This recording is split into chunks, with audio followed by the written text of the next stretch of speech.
Well, thank you for coming for this sharing.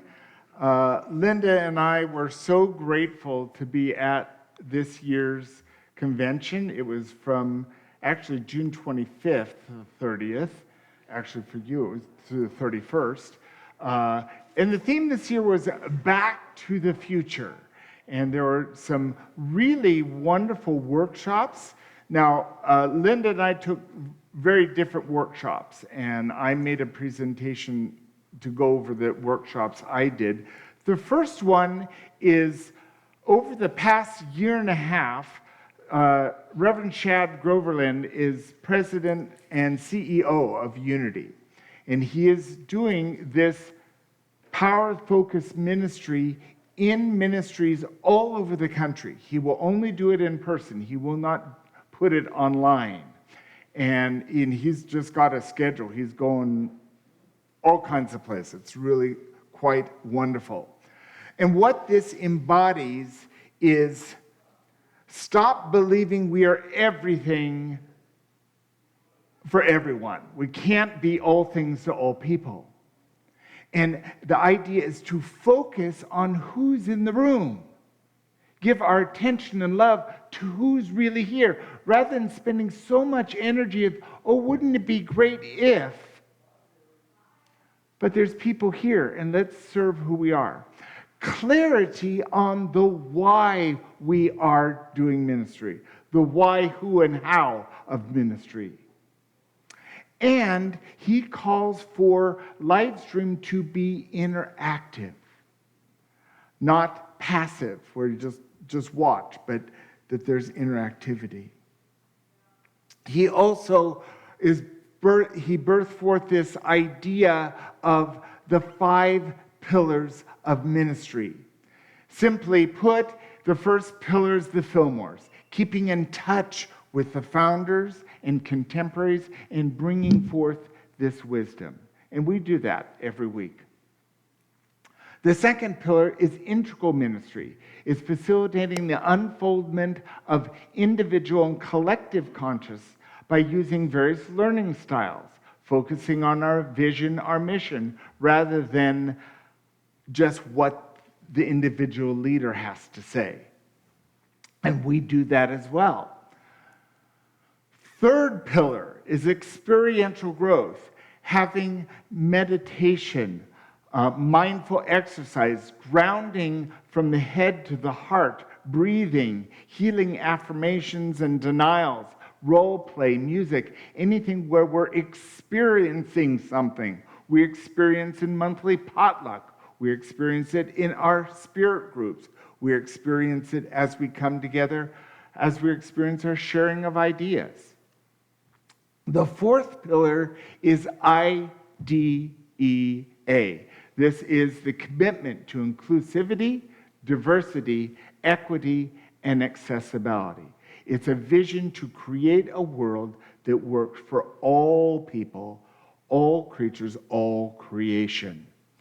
And we do this by using wisdom from people that aren't necessarily just like us.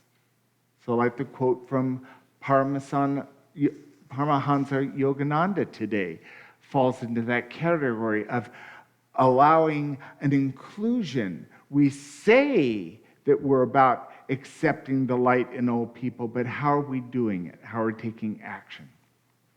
The fifth pillar is evolutionary thinking and being. The inviting elements of change to challenge the status quo, a new way of presenting, embracing change and thinking in different ways. This happens as we do different forms in our service and actually have different services. Like when we did our Palm Sunday service with the youth, it was a different experience. When we do a script, or when we do a more music Sunday than there's just lots of ways we can have that evolutionary thinking and being. Because if we do the same thing over and over and over again, we're not going to experience anything new, right? So these are wonderful foundational pillars that Shad Groverland is promoting as he's doing the Power of Focus ministry. And this fall, we will embark on applying the tools offered for the Power of Focus ministry. It doesn't make sense to start it 3 days before I'm leaving for Hawaii for a month, but it does make sense for us to use this that's being offered by Unity with wonderful support. I also was able to attend the wonderful ceremony for 37 new ministers in Unity. And I am so grateful that by being on the credentialing team, I knew virtually all of these new ministers as they approached the platform and got licensed Unity minister or ordained Unity minister. And in the training program, in some of the programs, you're first licensed as a Unity minister, and that license will expire. You have about 3 years to become ordained, or you need to reapply and get licensed again. Once you're ordained, as long as you continue to do your continuing education units, you're ordained for life. And I love being on the credentialing team, and I'm just a proud mother hen when all those little chicks cross the stage and all of a sudden they turn into ministers. It's really quite exciting. My mentee, who I've been the mentor for the past 3 years, is Reverend Helen Wright. She was ordained.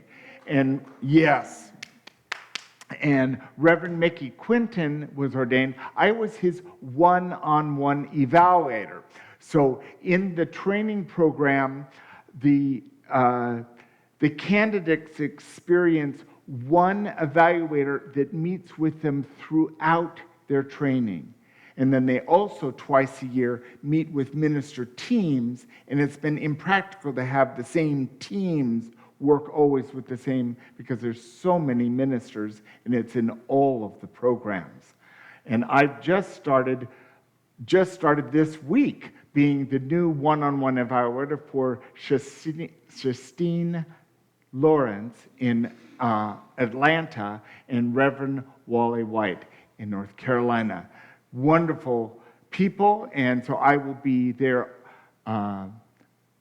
evaluator, one-on-one evaluator. I don't have any mentees right now. Michael Scales, who I was serving in Rio Grande, backed out of the program. He had a health challenge, and there's a new spiritual leader in their community, and he's still working, so he's decided to back out of the program.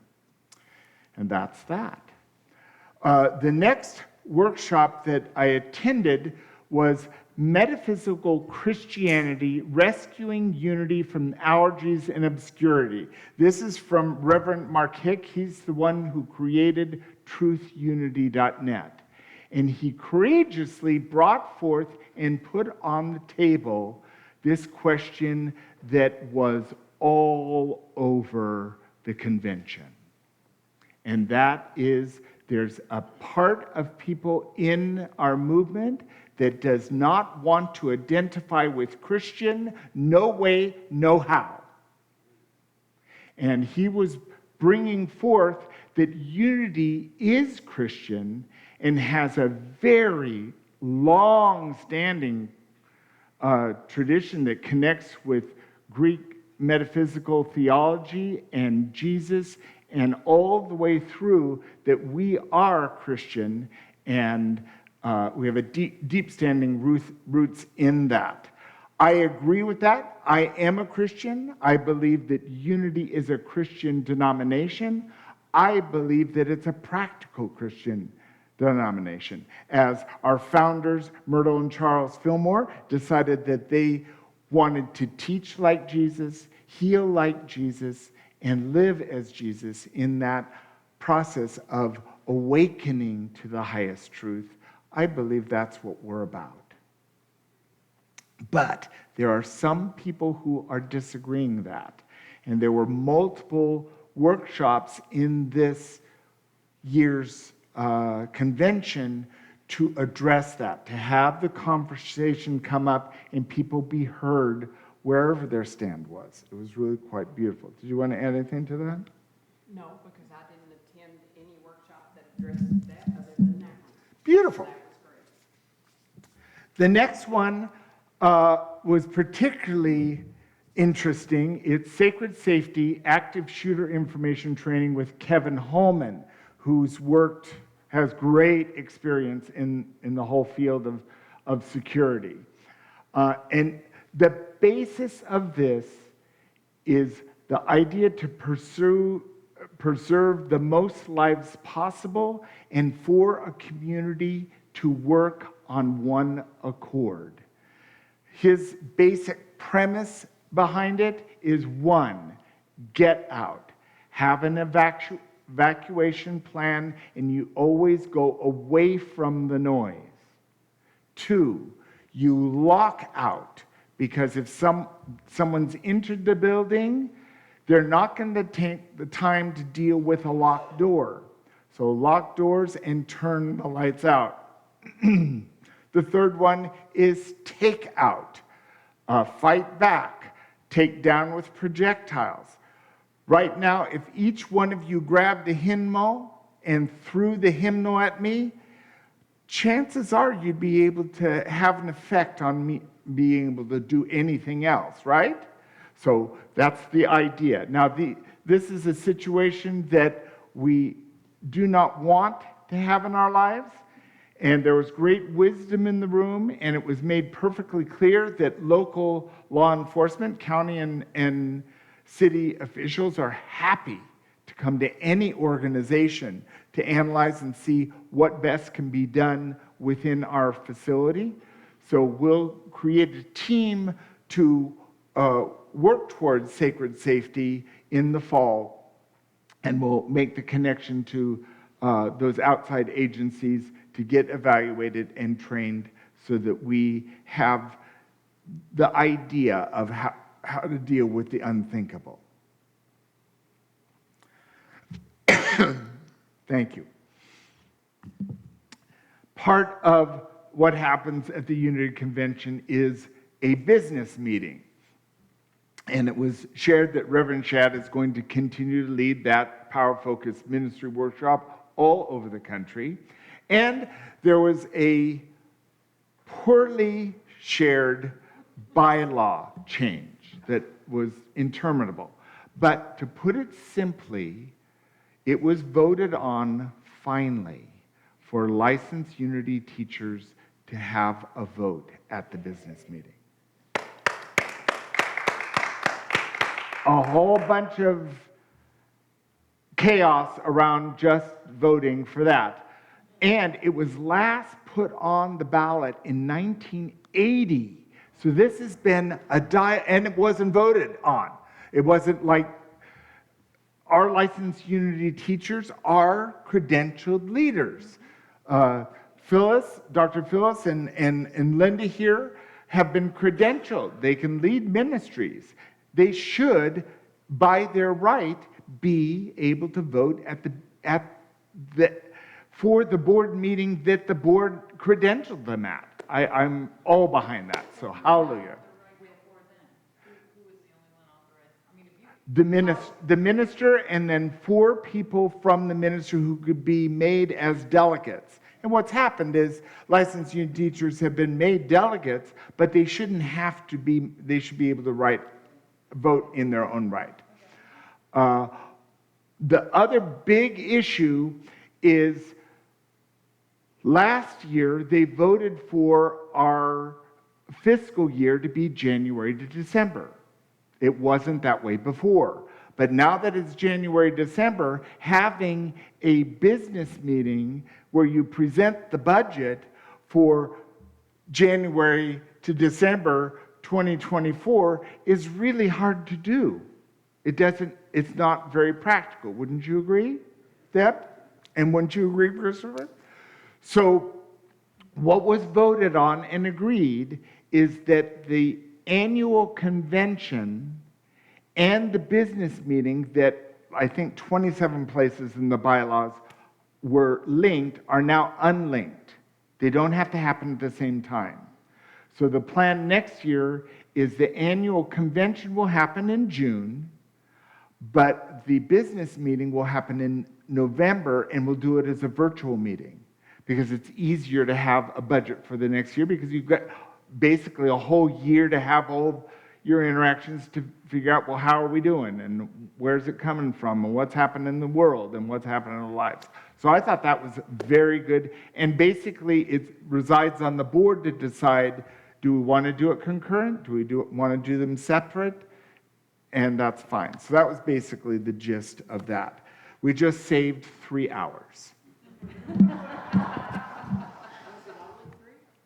Oh, it seemed like it was longer than that. It was the real low point. It was just handled wrong. And you know how that can be. But we got through it. No one was killed, which is advancement. Council of Nicaea, where they decided what's going to be in the Bible, a lot of people were killed. Being the beloved country, thriving in a changing environment with Jim Lockhart, this was a wonderful workshop where he talked about spiral dynamics, but it basically came down to promoting the creation of personal vision and mission statements to be used in interaction with others on a daily basis, that we know who and what we're about, then it's easy for us to be in relation with our neighbors, with our community, and with ourselves because we know what we're alive with.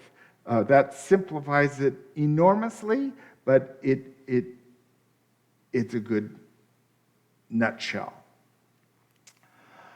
The Unity South Central Regional Meeting, Linda Gillespie is on the board as the licensed Unity teacher rep. Our region is very powerful. We're the largest region in the Unity movement. It spans from Kansas to New Mexico to Texas to it's huge. 13 states. And with that, we have a lot of funds. And we've been using those funds to support things in the large Unity movement. So during COVID, when Unity did the Fishes and Loaves, our region planted $1,500 into that fund to help support that. Also, they do monthly support calls. So these are Zoom meetings that are open to everyone in the Unity movement, but they're produced for our region. There's a licensed Unity teacher circle, a business mastermind, diversity, equity, inclusion, justice, where they meet and people bring forth issues that are rising in their ministry, and they meet twice a month. There's those ministries who are either interested or in the process of using the tools of the Power of Focus ministry support calls. And there's a plan to add another maybe even 10 support calls that people will be able to do. They're really quite wonderful. I was on the nomination team for the board, and I was the chair for that, and I vetted 3 candidates who will be in our election for our Unity South Central Region annual meeting, which is in October. And I believe that's going to be an online meeting now. Yes, it is. Yes. And just FYI for you and everyone else in the room, we did, the board used the convention as our board retreat. So we were assigned different workshops, yada, yada, yada. But we also had all day Friday, a business meeting. And one of the things that we did in that business meeting is we voted to put one of the three that you vetted on the board, and that person is now a member of the board, and the other two will be on the election in the fall. So Betty, I don't remember her last name. Neither do I. Okay, never mind. Reverend Betty. Yeah, Reverend Betty. Yes. Where are they based out of? Where is the South Central Regional? Is there an office? Is there a home base? I'll let, There is not a physical office. All of our work is done online. We have our meetings online. All of these support calls are done via Zoom, just like our board meeting is. I think the physical address is in Colorado, so that donations made to the region go to that address, because that's where our accountant is. Not our treasurer, but our accountant. and the president is Reverend John Marie Schweitzer, who is in Unity Fort Worth. And there is an administrative, There's an couple administrator. of administrative people who are at whatever ministries there. Yes.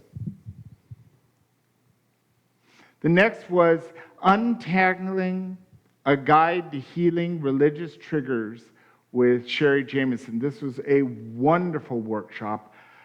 Many of us come to this community with experiences of other Christian, Catholic, Jewish, other spiritual paths. And sometimes these former beliefs need to go through a process of what she calls deconstruction to neutralize religious triggers. She gave some practical steps, a psychology model, and it was very well attended and very well received. Did you want to say anything about it? No, other than it was just awesome. It was really good, and I think a lot of people got what they came there for. And since there was a lot of heated conversation about people's embedded Christian experience and that not wanting to identify with that, I heard multiple times, well, the Ku Klux Klan identifies as Christian. So what? There's all kinds of people who identify as Christian. I'm not a Baptist, and they're Christian.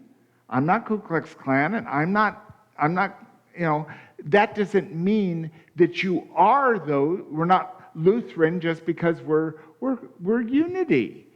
It was very interesting. So it's great that they offered these different workshops to deal with some of these things. Yes, we're recording this. I'm sorry? What did they want to be identified as? If it was not Christian, what? Non-Christian. Oh, Which, in my feeling, if you want that, go to Unitarian. Non-Christian or child of God? No, non-Christian.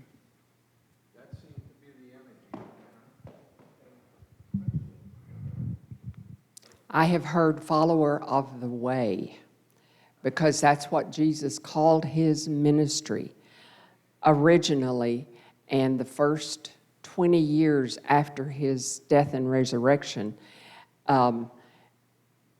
that's what the disciples used as their identifier, as the way. And that was before the Romans got involved. Oh, we could talk a long time about the history. But, I understand how this has come up in all of this. I'm a Christian, pure and simple. But more importantly than that, I'm a follower of Jesus. Jesus said, learn from me, follow me. He didn't say worship me. He did not. And the term Christian came long after. And that's what we have to work with right now until something more specific comes into play. But I'm a Christian. And you keep that. Oh. But it was wonderful how there's an invitation for people to process whatever our belief is, that no one's wrong. It's just get in touch with what is your belief right now. It was really beautiful. The next workshop I went to, which was really for ministers, because ministers and licensed unity teachers sign a code of ethics and a sexual conduct policy. And it's to embrace both the spirit and the letter of the law as it pertains to Unity Worldwide Ministries Code of Ethics, demonstrates a working knowledge of ethics and its importance in a unity ministry, and it also thinking critical about ethical dilemmas to make decisions that support the health, wholeness for self and those they serve. It really is a wonderful document. It's one I found out that we're supposed to sign it again every 3 years. I didn't realize that. I didn't know that. It's time for me to sign it again. There's a really wonderful, lots of questions as Joanne led this of what comes up in our ministry that are ethical situations. And of course, just like bylaws, there's a very practical way to go to the document and see what does it say about this. It was a wonderful. Well, ethics expire every 3 years. You got to. I'm glad you recognize that. Don't worry, we didn't need to record that. And I have a lot more information about that, but I think you get it. The next one that I attended was bringing our wholeness into spiritual community. Reverend Myra McFadden was diagnosed with cancer.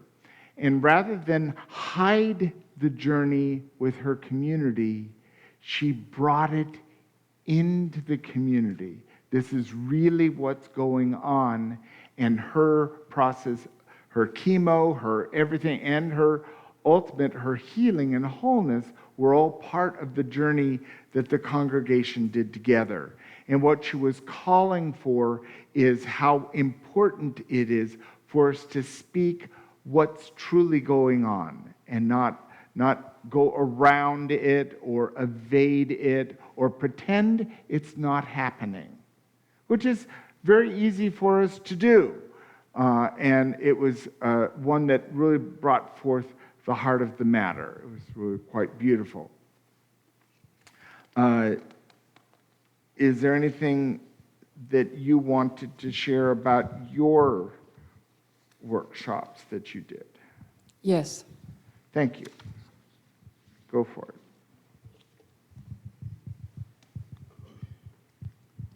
I didn't really realize I was going to have the opportunity to do this until, what was it, Thursday? Uh-huh. Yeah, okay. So taking note from my notes.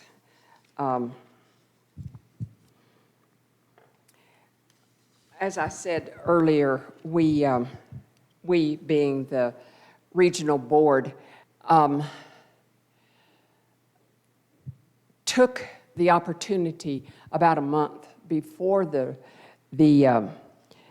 convention to choose which workshops we would go to so that every workshop would be attended by a member of the board. And initially I was going, well, that's all that's left. I don't really want to do that. I want to do this instead of that. But I'm really glad I did what I did because it was perfect. And I'm sorry that the Briggs are leaving because one of the workshops I attended was Next Generation Unity, which is a real hot spot for me. As I look out at the people who are gathered here today, everybody's got a touch of gray, except this one. And he may never have a touch of gray, which is wonderful. But as we were in the service this morning, I was sitting behind Jane. Jane's getting ready to go to A&M. what kind of spiritual support will she have at her disposal on campus or even in town? I don't know. I don't know. Rachel Gaither was the young woman who presented this particular workshop. And one of the things that just struck me at the core of my being is that the position that Rachel holds to put together a program for the young people after they graduate, where if Christopher was not grounded in this particular ministry, if he did not have the opportunity to be here after he graduated from high school, where would he be today? I don't know. I don't know. And that is a real concern for me, because who are we leaving this wonderful ministry to? If they don't have any place to go, they're going to scatter like ants. They're going to find some place, somewhere, to get their spiritual needs met. And the thing that really, really got my attention was that Rachel said, just in passing, when I took this position, and I found out later it's only a part-time position for her, it had been vacant for 13 years. That made me catch my breath. Why was that not a little higher on the priority list when we have been talking for years about unity being the best kept secret? It's time for us not to be the best kept secret. We need to get out there with it all. And one of the purposes for us attending these workshops was to us to come back together on Friday to see if there was anything that we could do to support any of these pieces as a region. I want dollars to go there. I want dollars to go there. I don't know how that's going to look in the long run. We just talked about it as best we could on Friday, but we will talk about it again. And the second one that I attended, was the IDEA, one of the 4 pillars that Shad has defined. And this young woman has 2 master's degrees, and I was just impressed with her intellect and her knowledge of what needs to happen so that we as a community put forth who we truly are. And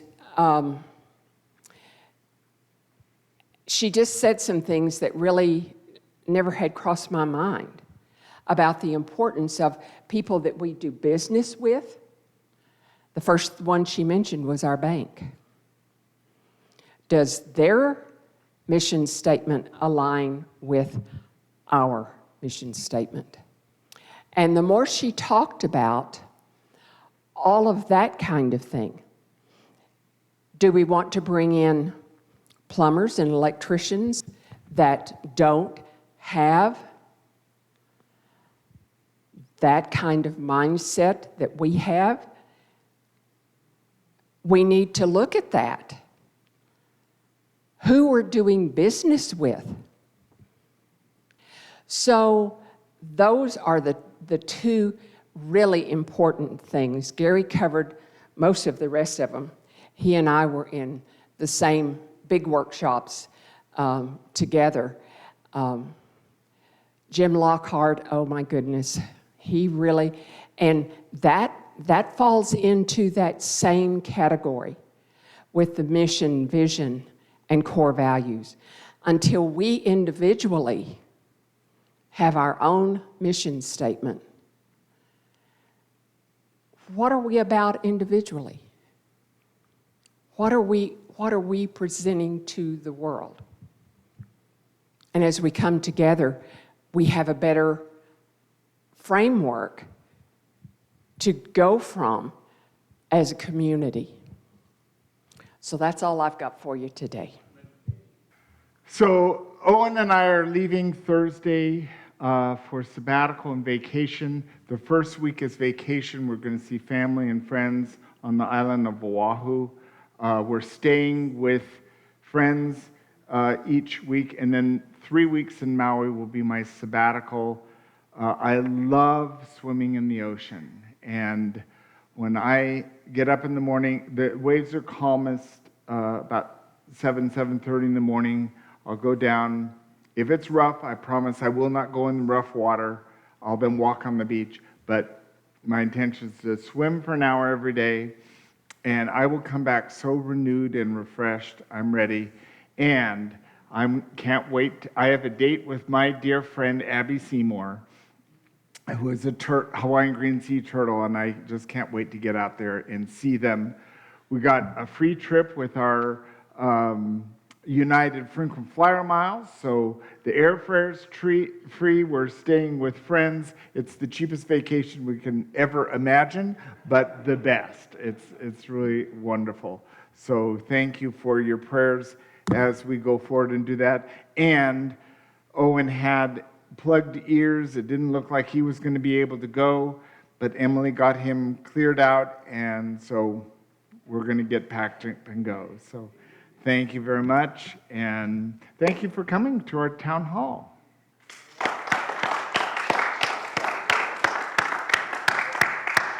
Thank you, Linda.